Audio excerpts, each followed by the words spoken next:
আজকে পৃথিবীর সমস্ত মুসলমান 200 কোটি মুসলমান, 57টা মুসলমানের দেশ, আমরা যদি ঐক্যবদ্ধ থাকতে পারতাম ইতিহাস নতুনভাবে লেখা হতো। বাংলাদেশে 18 কোটি মুসলমান, আর ভেদাভেদ নয়, আর সংঘাত নয়, একতলাপ থাকবে, একতলাপ ছিল, কিন্তু ইত্তেফাক মাল ইখতিলাফ, একতলাপ নিয়েই আমরা ইত্তেফাক হব, মতবিরোধ নিয়েই আমরা ঐক্যবদ্ধ হব। বাংলাদেশের আলেম ওলামা, বিভিন্ন তরিকার বিভিন্ন ধারার আলেম ওলামা, পীর মাশায়েখ, জোয়ামা, নকাবা, ওরাফা, আমরা যদি ঐক্যবদ্ধ থাকতে পারি, এক চিন্তার অনুবর্তী হয়ে যদি আমরা কাজ করতে পারি, আগামীকাল যে সূর্য উঠবে সেই সূর্য হবে নতুন সূর্য।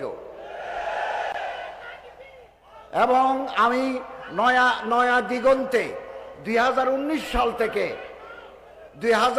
সাল থেকে নয়া দিগন্তে পোস্ট এডিটোরিয়াল লিখেছি, এবং মুসলমানদের ঐক্য, কওমি আলিয়ার ঐক্য, বারে বারে আর্টিকেল লিখেছি। এগুলো সমাজে ইতিবাচক প্রভাব ফেলেছে। আমাদেরকে বিভক্ত রাখার জন্য চক্রান্ত চলছে, আমাদেরকে সচেতন সতর্ক থাকতে হবে।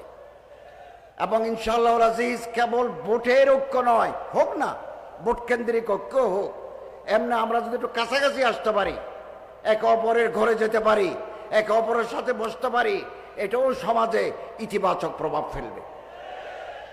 আমি আশাবাদী আমরা এই দেশে কোরআনের আদর্শে একটা সমাজ এবং রাষ্ট্র ব্যবস্থা দেখে যাব ইনশাআল্লাহ, ইনশাআল্লাহ। এবং আলেম যারা, কোরআনের উপরে যাদের পাণ্ডিত্য আছে, পারঙ্গমতা আছে, তারা রাষ্ট্র চালালে আমার এই দেশ, ব্যক্তি, পরিবার, সমাজ সোনার সমাজে পরিণত হবে।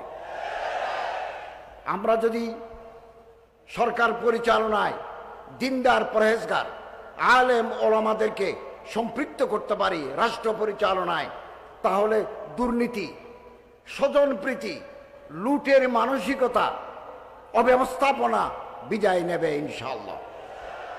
অতএব আসুন ফেসবুকে, টুইটারে, ব্যক্তিগত পর্যায়ে আমরা গুতাগুতি না করে পরস্পরকে সম্মান করতে শিখি।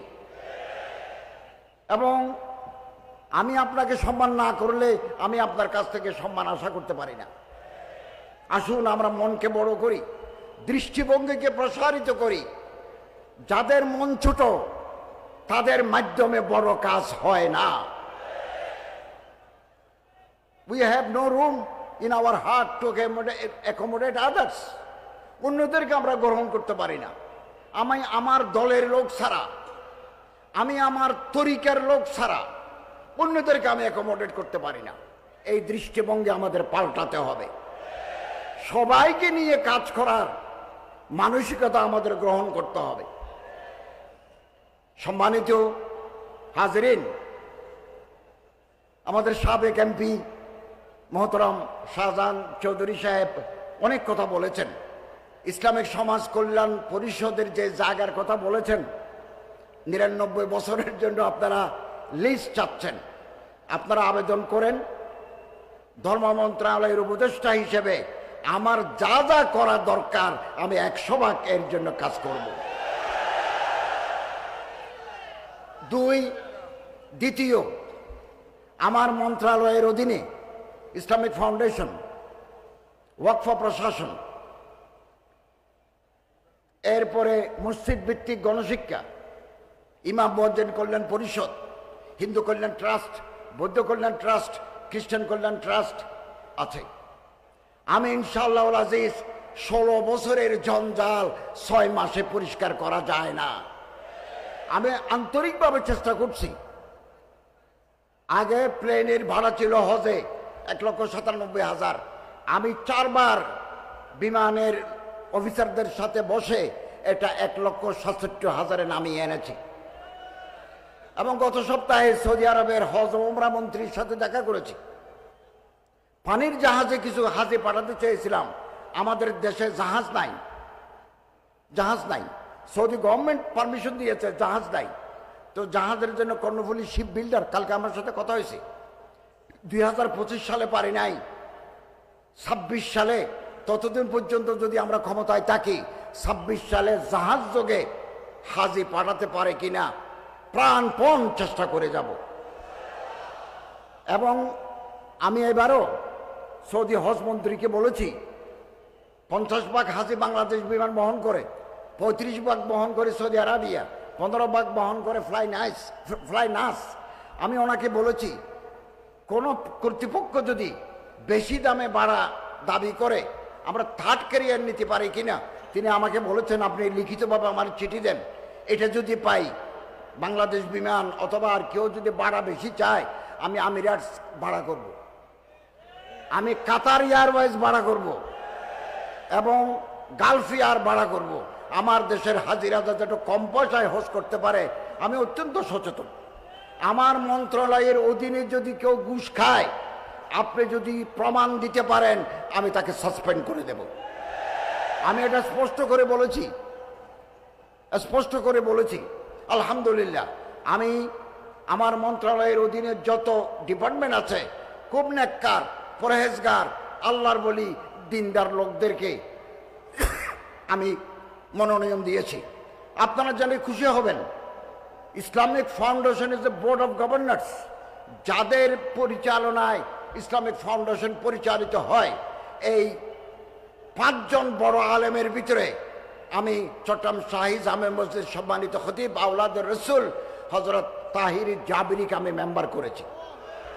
আমি এই ব্যাপারে হজরত জনাব শাহজাহান চৌধুরী এমপির সাথে কথা বলেছি। এরকম 5 জন বড় আলেম পদাধিকার বলে উপদেষ্টা হিসেবে আমি চেয়ারম্যান। এবং আলহামদুলিল্লাহ গত মিটিংয়ে আমরা ইতিবাচক অনেক সিদ্ধান্ত নিয়েছি। ফেব্রুয়ারি মাসে আমাদের আবার মিটিং আছে, হজরত যাবেন, আমরা আরও সিদ্ধান্ত নেব। এবং আমরা এই সিদ্ধান্ত নিয়েছি, বিগত 16 বছরে ইসলামিক ফাউন্ডেশনকে যারা বেচা বিক্রি করেছে, 900 করেছে, হাইকোর্টের বিচারপতির নেতৃত্বে তদন্ত কমিটি গঠন করে আইনানুগ ব্যবস্থা নেব। আমরা একমাত্র আমরা আল্লাহকে ভয় করি, আল্লাহর রহমত কামনা করি। এদেশের তৌহিদি জনতা আমাদের সাথে আছে, এটাই আমাদের শক্তি। ইনশাআল্লাহ আজিজ পরামর্শ দেবেন, বুদ্ধি দিবেন। এবং ইসলামিক ফাউন্ডেশনের গভর্নর আন্দরকিল্লায় থাকেন, ওনার কাছে বলবেন, আমাদের কাছে চলে আসবে। এবং যাকে মহাপরিচালক করেছি, তিনি একজন আলেম মুফতি, তিনি খুলনা নারী ও শিশু আদালত ট্রাইব্যুনাল নম্বর 3-এর বিচারক, জেলা জজ, দায়রা জজ, ওনাকে এনেছি। ওয়াকফ প্রশাসনে একজন অ্যাডিশনাল সেক্রেটারি দিয়েছি, উনি অত্যন্ত পরহেজগার মানুষ, ঘুষ খান না। এই জঞ্জাল একদিনে করতে পারবো না, তবে জঞ্জাল পরিষ্কার করার কাজ শুরু করেছি। আপনারা আমাদেরকে পরামর্শ দিবেন, আমাদেরকে গাইড করবেন, আমরা যাতে আমার মন্ত্রণালয়, আমার আন্ডার যে আমার মন্ত্রণালয়, এটা যাতে আমি সুষ্ঠু সুন্দরভাবে পরিচালনা করতে পারি, এরকমভাবে আপনারা পরামর্শ দিবেন।